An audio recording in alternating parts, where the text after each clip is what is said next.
Chamamos isso de corte do O, negócio do O, conta do O. Cuidado, sangue, tá ouvindo? O rapper Kodak Black foi preso novamente, desta vez por supostamente traficar MDMA. Mas é a profissão dele que está em destaque no tribunal. A declaração, na verdade, pediu que você aumentasse a fiança, já que o réu é um rapper profissional. Mas esse pedido é literalmente motivo de riso para a defesa. Mas o fato de ele ser um rapper não lhe dá um motivo legal para aumentar a fiança. Então esse advogado é Bradford Cohen, com quem vamos conversar no episódio de hoje. Este é o Scandal, apresentado pela Law and Crime. Eu sou Sierra Gillespie.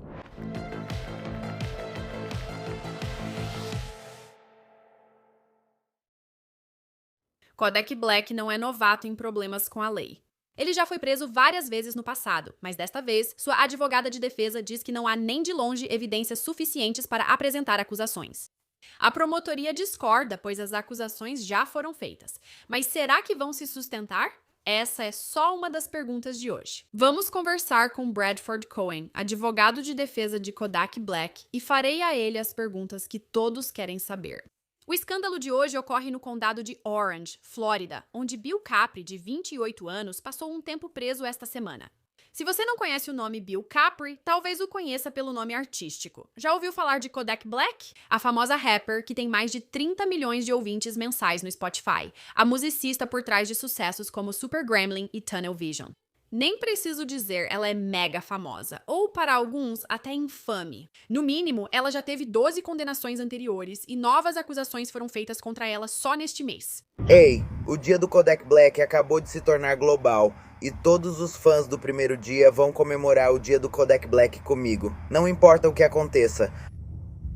Suas prisões e condenações remontam a mais de uma década, desde a adolescência. Entre 2015 e 2017, ele foi acusado de coisas como roubo, agressão, cárcere privado de uma criança, posse de arma de fogo por um delinquente, furto de veículo e negligência infantil. Quando ainda era adolescente, com cerca de 17 anos, Kodak foi representado pela primeira vez pelo convidado de hoje, Bradford Cohen. Brad o representou em muitos casos, inclusive na acusação de porte de armas em 2019.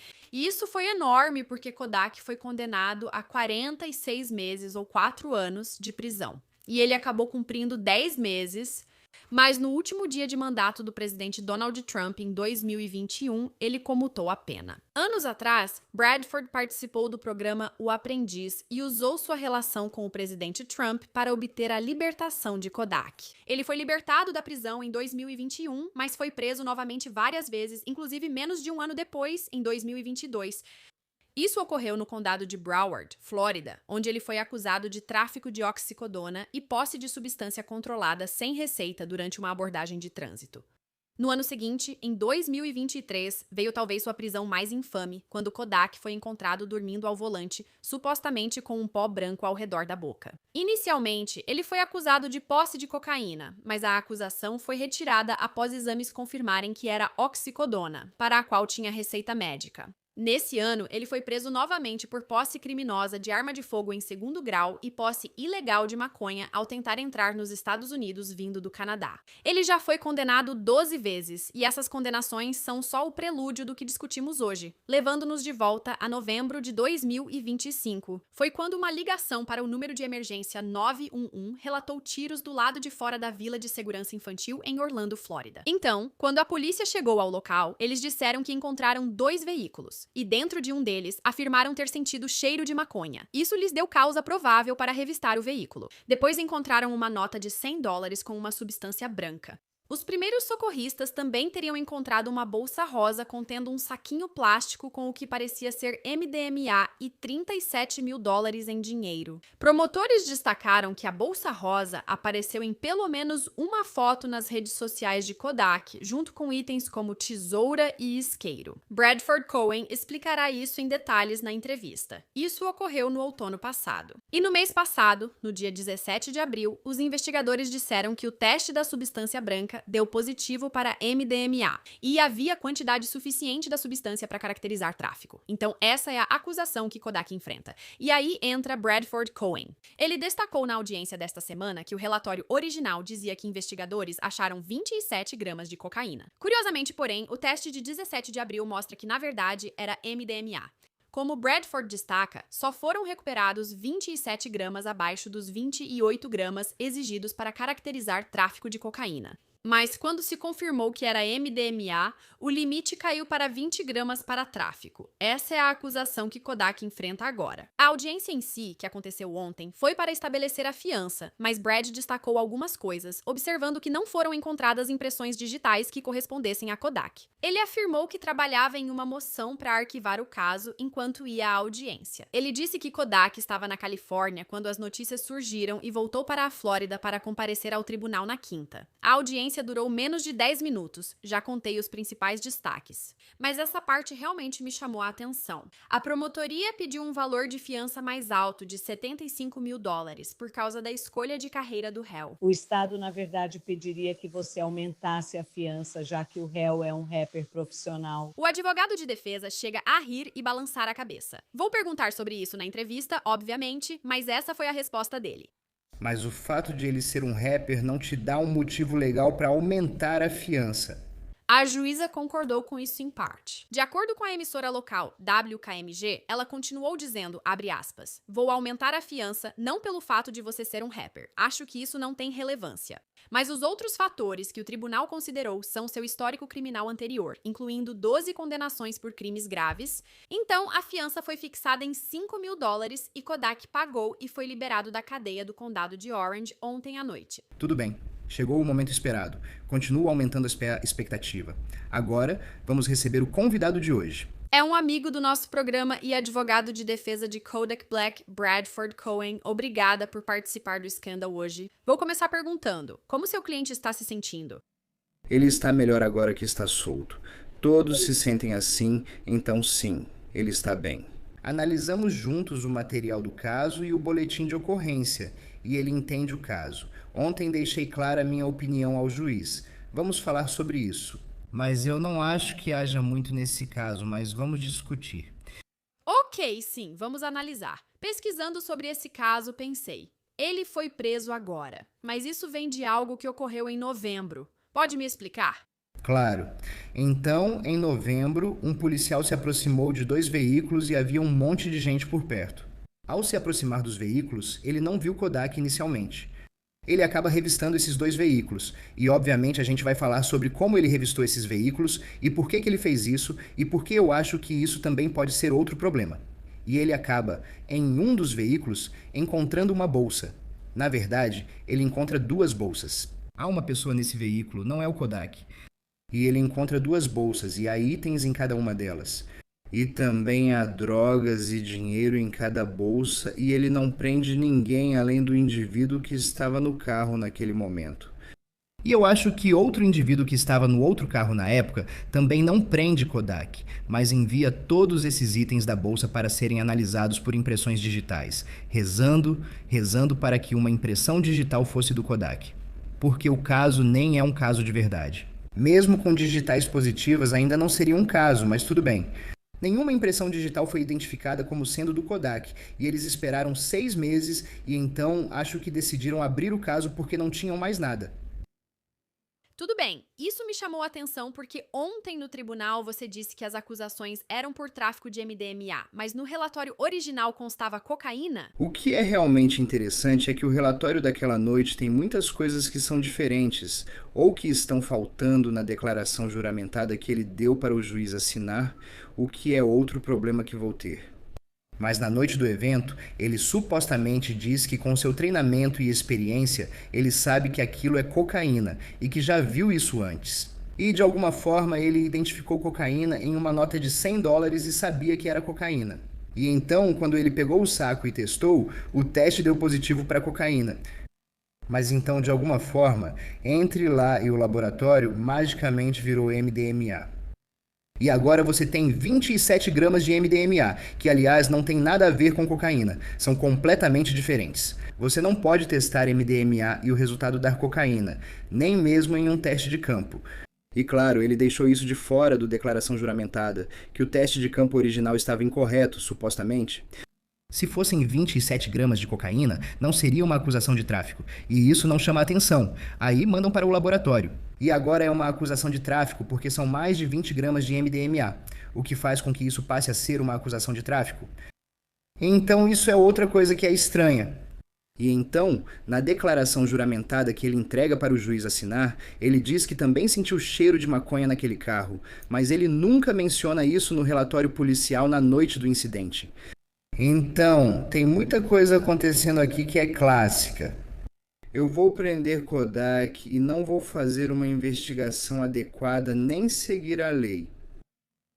Já vi isso acontecer aqui em outros casos. Tenho certeza que você já cobriu situações como: sentimos cheiro de maconha no veículo, fundada suspeita, vamos revistar. Mas isso é algo que você vai contestar, com base no que ele disse no relatório e só depois contou para o juiz? Quero dizer, me explica isso. Sim, poderíamos contestar isso. Quando se apresenta uma declaração juramentada ao tribunal, é preciso incluir todos os fatos e circunstâncias relevantes. Se deu positivo para cocaína naquela noite, e aí você cometeu um erro, que claramente ou ele cometeu um erro, ou simplesmente não está dizendo a verdade. Eu tenderia a acreditar que ele cometeu um erro, espero. E você exclui isso de uma declaração juramentada que entrega a um juiz depois. Isso automaticamente levanta suspeitas. E como eu disse uma vez ao famoso Mark Fuhrman, se você mente sobre uma coisa, você mente sobre tudo. Esse é o Mark Fuhrman. Sim, eu fui expulso do programa do Geraldo Rivera por dizer isso. Sim. Mas você sabe, essa é uma história para outro dia. Resumindo, o famoso ditado é: se você mente sobre uma coisa, você mente sobre tudo. Se você flagra alguém mentindo, como confiar que não mentirá sobre outra coisa? Por isso sempre falo, já representei policiais e digo, coloque tudo na declaração juramentada do pedido de mandado para que o juiz tenha uma visão completa. Não existe advogado de defesa criminal como eu. Realmente não existe advogado de defesa criminal como eu. Mas algum advogado de defesa criminal por aí diria: ei, por que você não colocou isso no seu relatório? Por que você excluiria a noite em que isso aconteceu? Você testou e deu positivo para cocaína. E agora, de repente, é MDMA. Então, há muitas coisas para levantar questionamentos sobre isso. O maior problema que eles têm é que, de acordo com a jurisprudência da Flórida, de acordo com os elementos da posse indireta. Por posse indireta, quero dizer que há duas formas de possuir algo. A posse direta, que é ter, por exemplo, maconha no bolso. Existe a posse indireta, quando estou sentado à mesa com um saquinho contendo maconha sobre ela. Eu não tenho, de fato você sabe, eu não tenho isso na minha posse física, mas está perto o suficiente para que eles possam dizer: ok, você sabia o que era, você tem domínio e controle sobre isso. Todos esses outros elementos que fazem parte da posse construtiva. Então, nesse caso, onde Kodak nem estava na cena até se aproximar do policial e dizer: ei, aquele dinheiro naquela bolsa pertence à minha corporação. Essa é a declaração atribuída a ele. Ele nem estava no local até então.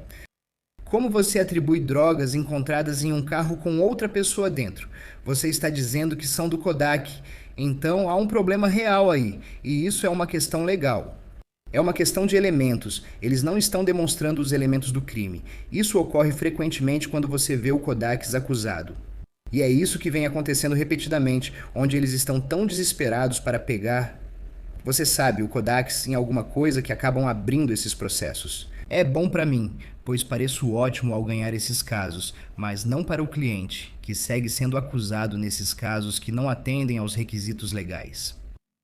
Você está fazendo o trabalho da advogada de defesa que todos gostaríamos, analisando se o que foi dito no relatório corresponde à jurisprudência ou às leis da Flórida. Tipo, você está analisando tudo e, sabe, encontrando falhas em tudo. E algo que você mencionou na audiência de ontem que eu quero te perguntar e você acabou de dizer é que eles continuam indo atrás dele. Eles continuam tentando fazer com que ele seja preso. E enquanto eu estava analisando, eu estava olhando. Ele tem uma ficha criminal extensa, com 1 ou mais de condenações. Mas você acha que estão tentando incriminá-lo para que ele seja preso e condenado? Sim, eu acho que na Flórida, em certas áreas da Flórida, sim, acho que estão tentando pegá-lo e fazer com que ele seja condenado. Quero dizer, eu tenho pessoas com quem sou amigo, que trabalham em certos órgãos e em certas agências policiais que me contam essas coisas. Eles fazem reuniões, sabe? Tipo, ei, ouvi dizer que você parou o Kodak. E aí, achou alguma coisa? Ou se eles trazem alguém da vizinhança dele que foi preso por outra coisa, a primeira pergunta é: o que você sabe sobre o Kodak? Então tem sido uma situação que já vem acontecendo há muito tempo com o Kodak. Sabe, certas áreas da Flórida estão definitivamente tentando pegar ele por alguma coisa. E por que você acha que isso acontece? Digo, vocês já conversaram sobre isso juntos? Tipo, o que ele pensa sobre isso? Eu acho que, em primeiro lugar, é porque, sabe, a gente tem sucesso em vencer muitos casos. Eu acho que, sabe, a comutação que ele recebeu no caso federal não caiu bem para o agente do FBI que estava desesperado para ganhar notoriedade com a prisão. Tem certas coisas que eu acho que aconteceram, tipo, sabe, ele é preso por alguma coisa.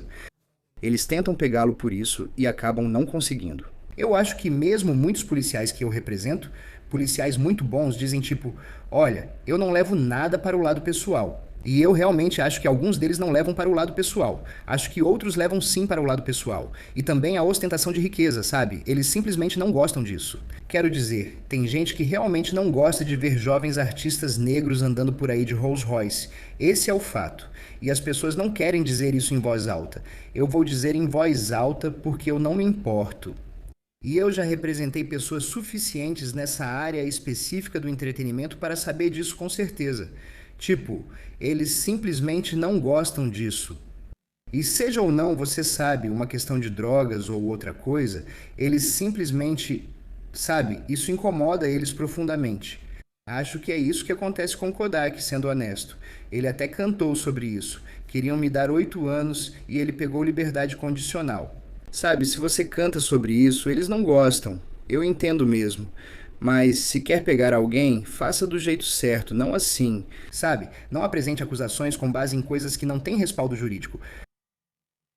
Algo que você acabou de mencionar e eu ouvi na sua audiência ontem, sabe? Quero dizer, e foi isso que você disse, que talvez eles estejam atrás desses rappers de sucesso. A gente viu que muitos dos casos que eu cubro são de rappers que foram presos ou que estão sendo julgados ou algo assim. E ontem eu nunca tinha ouvido isso antes, mas os promotores disseram que queriam aumentar a fiança com base no fato dele ser rapper. Quero dizer, eu vi sua reação. Nós vamos mostrar isso neste vídeo. Você ficou surpreso e começou a rir. Me conta, o que pensou ao ouvir isso no tribunal? Simplesmente não tem base legal. Só prova o meu ponto. Prova que eles finalmente disseram isso em voz alta. Eu quero aumentar a fiança dele por causa do emprego dele, porque ele é rapper. Esse foi o motivo. Eu quero aumentar a fiança dele porque ele é rapper. Então, sabe, finalmente alguém disse isso em voz alta, o que eu achei divertido. Mas não há base legal para aumentar a fiança por causa do emprego de alguém. Mas quero dizer, pense nisso por um minuto. A gente vê artistas de música country sendo presos toda semana por drogas. Será que achamos que não existe nenhum artista de country que usa drogas ou faz algo ilegal? A gente acha que não tem nenhum cara do rock and roll que faz algo ilegal ou usa drogas? A gente acha que, sabe, qualquer um desses outros gêneros, artistas, pessoas famosas em Hollywood, a gente acha que essas pessoas não usam drogas e nunca tem nada ilegal com elas em nenhum momento? Por que será que você só vê rappers sendo presos, parados e revistados? Porque existe algum tipo de ligação aí que ninguém quer discutir. Ninguém quer falar sobre isso. Todo mundo nega, todo mundo diz não, não, não. Esse não é o motivo, mas é sim o motivo. E também, se você pensar bem, esse gênero do rap, todo esse tipo de entretenimento, sempre que eles saem de encrenca, eles fazem rap sobre isso. E é diferente, tipo, sabe, alguém como a Taylor Swift não... mesmo que a Taylor Swift fosse presa, acho que ela não falaria sobre isso na próxima música. Ela gosta de falar sobre os términos dela.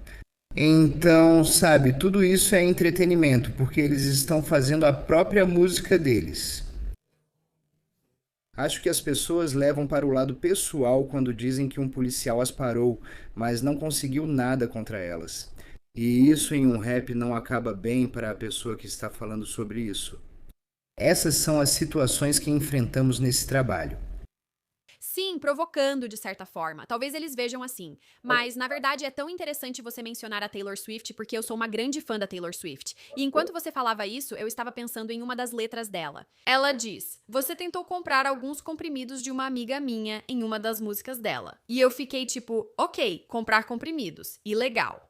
A gente vê eles invadirem a casa da Taylor Swift. Não é a mesma coisa. Acho que talvez exista um cenário diferente aqui, é o que penso. E eu acho que muitos policiais são fãs da Taylor Swift. Então isso também entra em jogo, sabe? Acho que muitos policiais gostam da Taylor Swift. Agora, escuta, eu só acho que, sabe, sempre foi assim. Eu estou nessa indústria desde os anos 90. Mesmo antes de eu estar nessa indústria, eu já estava meio que, sabe, na indústria. Não na indústria jurídica, mas eu estava na indústria da música no sentido de conhecer pessoas que são rappers e coisas desse tipo. E sempre foi assim. Não é algo que acabou de surgir. Sempre foi assim, sabe? Jovens negros ricos geralmente são mais perseguidos. E isso é um fato. Não sei como dizer de outra forma. E é como eu sei que as pessoas não querem ouvir isso. E querem dizer tipo, ah, mas sabe, esses caras são bandidos, ou esses caras são encrenqueiros, ou seja lá o que for. É simplesmente a natureza da coisa. E, sabe, caras andando por aí de Rolls Royce são parados muito mais do que, por exemplo, um homem de 50 anos dirigindo um Rolls Royce. Sim, vou encerrar por aqui porque você mencionou ontem no tribunal que, vindo de trem, escreveu um pedido de arquivamento do caso e queria que ele fosse descartado. Por isso quis conversar com você hoje. Nós meio que conversamos sobre isso, né? Os promotores obviamente dizem que tem provas suficientes para apresentar as acusações. Eles estão, sabe, indo com tudo, seja lá o que for. Mas e você? O que acha? Quero dizer, você vai apresentar um pedido de arquivamento. Você acha que vai conseguir que o caso seja arquivado? Então, neste momento, os promotores realmente não estão dizendo que vão seguir em frente com tudo. Acho que eles estão reunindo todas as informações agora. O que acontece é que, como tudo isso se desenrola, o policial escreve sua declaração juramentada para pedir um mandado e o submete a um juiz. O juiz geralmente analisa essa declaração juramentada e então decide sobre a causa provável e diz: há causa provável suficiente aqui para emitir um mandado. Minha opinião era que eu não achava que havia causa provável suficiente para emitir um mandado de acordo com toda a jurisprudência no estado da Flórida sobre posse construtiva, mas isso já é leite derramado neste ponto, certo? Então, uma declaração juramentada para demonstrar causa provável é redigida, o juiz assina, o mandado é emitido e ele é preso. Agora cabe ao promotor estadual dizer: temos o suficiente aqui em termos apenas dos elementos? Nem mesmo se isso é uma questão para o júri? Nós nem chegamos ao ponto em que às vezes há elementos suficientes, mas o promotor pode dizer: não há chance de conseguirmos uma condenação nisso, mesmo que haja causa provável suficiente. Não há como conseguirmos uma condenação, então vamos arquivar o caso. Nós nem chegamos a esse ponto. Eu nem acho que, olhando para as acusações concretas, haja elementos suficientes para caracterizar a posse construtiva segundo a jurisprudência. Então, vamos conversar com o promotor estadual. Vamos entregar a ele ou a ela a jurisprudência envolvida. Vamos discutir isso e veremos se eles leem a jurisprudência e aplicam ao que está lá. Esse caso não deveria ir muito longe. Agora, há outros motivos pelos quais os casos vão longe. Motivos políticos ou, você sabe, é o Kodak. Esse geralmente é um dos motivos pelos quais os casos seguem em frente. E você sabe, quando olhamos para o conjunto de casos da Kodak, sabe? Até mesmo a última acusação que ele teve, a acusação federal, foi por preencher um formulário incorretamente para obter uma arma de fogo. Não foi obter uma arma de fogo ilegalmente. Então, todas as manchetes dizem infração com arma de fogo. Não é uma infração com arma de fogo. Ele foi acusado da mesma coisa que Hunter Biden foi acusado. Então, e ele não recebeu um programa alternativo para evitar o processo como o de Hunter Biden. Não ofereceram a ele opções diferentes para lidar com o caso. Ofereceram a ele 4 anos de prisão. Ofereceram a ele 9 anos de prisão, mas consegui reduzir para 3 ou 4. Então, quando a gente olha como esses casos são tratados, primeiro de tudo, esse tipo de caso nem chega a ser aberto, de você preencher um formulário errado se você não é um criminoso condenado, que era o caso dele na época, ele não era um criminoso condenado. Mas então, receber uma proposta de pena de prisão por um erro de papelada e ainda sem direito à fiança, ele nem foi concedido uma fiança por um erro de papelada. E aí você compara com Hunter Biden, que não só recebeu uma fiança, mas também foi oferecido um programa alternativo para evitar o processo em uma acusação relacionada à arma de fogo. Isso simplesmente nunca acontece. Então, quando começamos a olhar para essas coisas, você realmente começa a pensar: espera aí, Brad não pode estar louco, Brad está certo, tipo, eles realmente parecem estar atrás dele. Então, sabe, é só que eu sei que as pessoas provavelmente estão cansadas de me ouvir dizer isso, mas sabe, escuta, se você tem algo de verdade, apresente algo de verdade. Esse não é um bom caso para eles apresentarem. Só isso. Quero dizer, fico feliz que você tenha vindo aqui para explicar tudo, porque na maioria das vezes ouvimos os promotores, já que vemos os documentos do tribunal, e nem sempre temos a chance de ouvir a advogada de defesa. Então, ouvir a sua perspectiva e ver você explicando tudo, acho que nossos espectadores vão se interessar em conhecer, sabe, a história do Kodak e o que está acontecendo agora. Quero dizer, não tenho palavras para agradecer Bradford Cohen por ter vindo aqui e compartilhar sua visão sobre o caso. Sempre agradeço por me receberem. Solicitamos os vídeos do caso. Se houver imagens de câmera corporal, câmera da viatura, interrogatório ou outros detalhes, traremos para vocês assim que possível. Por enquanto, é por aqui que termina o episódio de hoje de Scandal.